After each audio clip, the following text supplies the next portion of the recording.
చూసి అక్కడికి వెళ్ళి ఆ వ్యక్తిని అడుగుతాడు, అయ్యా నాకు ఈ ద్రాక్ష తోట కావాలి, నాకు ఇచ్చేయి అంటాడు.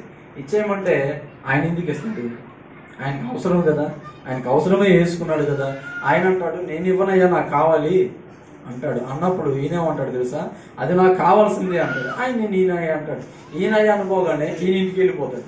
ఇంటికి వెళ్ళి ఈ వ్యక్తి ఏం చేస్తాడు తెలుసా, ఏడుస్తూ ఉంటాడు. ఏం చేస్తాడు? ఏడుస్తూ ఉంటాడు. ఏడుస్తూ ఉంటే తన భార్య యెజబెలు వచ్చి అనేది, ఎందుకు ఏడుస్తున్నావు నువ్వు అంటే, వాళ్ళ స్థలం నేను అడిగాను, పొలం నేను అడిగాను, వాళ్ళు నాకు ఇవ్వమన్నారు అని చెప్తాడు. చెప్పినప్పుడు ఏమేం చేసింది తెలుసా, ఏడమాక, నువ్వు ప్రశాంతంగా ఉండు, ఎలాగైనా అది మన స్వాస్థ్యం అయిద్ది అని ఒక ప్లాన్ వేసి అక్కడ అల్లరి మోక అంటే ఈ రౌడీలు అంటారు చూడు, అలాంటి వాళ్ళు ఉంటే ఒక ఇద్దరికి చెప్తారు, పలానా వ్యక్తి ఉన్నాడు, ఆ వ్యక్తిని చంపేయండి అని. చంపించేస్తారు. ఎవరిని? ఆ పొలం యొక్క యజమానుని చంపించేసి ఆ పొలాన్ని వీళ్ళు లాగేసుకుంటారు గర్వంతో. ఏది పోనీ అధికారం ఉందని గర్వం అనుకోండి, ఏ విధం చేత అయితే గర్విష్ఠులైపోయి వారిది పక్కన వాడిది నా స్వాస్థ్యం చేసుకోవాలని చేసుకున్నారు.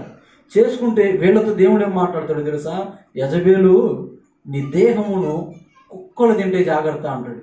ఏంటంటే కుక్కలు తింటే జాగ్రత్త అని మాట్లాడతాడు. అయితే ఈ గర్విష్ఠులతోటి దేవుడు మాట్లాడినా సరే ఆ మాటకు లోబడితే వీళ్ళు గర్విష్ఠులు ఎందుకు అవుతారు? అసలుకి దేవుని మాట వినేవాళ్ళు గర్విష్ఠులు ఎందుకు అవుతారండి? అవుతారా? పొరపాటును కూడా అవరు. కానీ వీళ్ళు గర్విష్ఠులే కనుక దేవుని మాట ఏమాత్రము వినలా, పెడచెవుని పెట్టేశారు. ఆయనంతే చెప్తా ఉంటారులే ఏం జరిగింది అని అనుకున్నారు. కానీ కాస్త ముందుకెళ్తే మొదటి రాజుల గ్రంథం తీయండి ఒకసారి. మొదటి రాజుల గ్రంథము 21వ అధ్యాయం 23వ వచనం. త్వరగా చదవండి.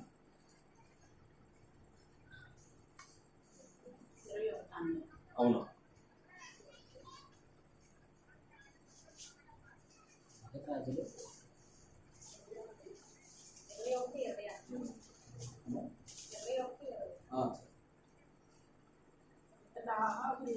చూచి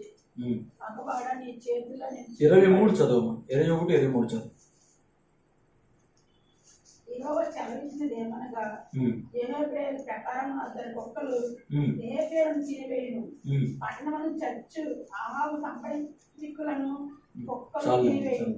అక్కడ మాట్లాడుతున్న మాట ఏంటంటే, యెజబెలు దేహమును కుక్కలు తినివేయును అని యెహోవా సెలవిస్తూ ఉంటే వీళ్ళు ఆ మాట కూడా లోబడిన వాళ్ళు కాదు. దేవుడు మాట్లాడినా సరే వీళ్ళు ఏమాత్రము లోబడలా, లెక్క చేయలా. కానీ చివరికి ఏ గది పడింది తెలుసా? వీళ్ళకి ఏం పడింది తెలుసా అంటే, ఆ కుక్కలు యెజబెలుని తినేసినాయి. అంటే వారి గర్వం ఏం చేసింది? చివరికి ఏం చేసిందండి? వారిని నుంచి వేసింది. ఈరోజు చాలా మంది కూడా గర్వంతో ఉంటారు.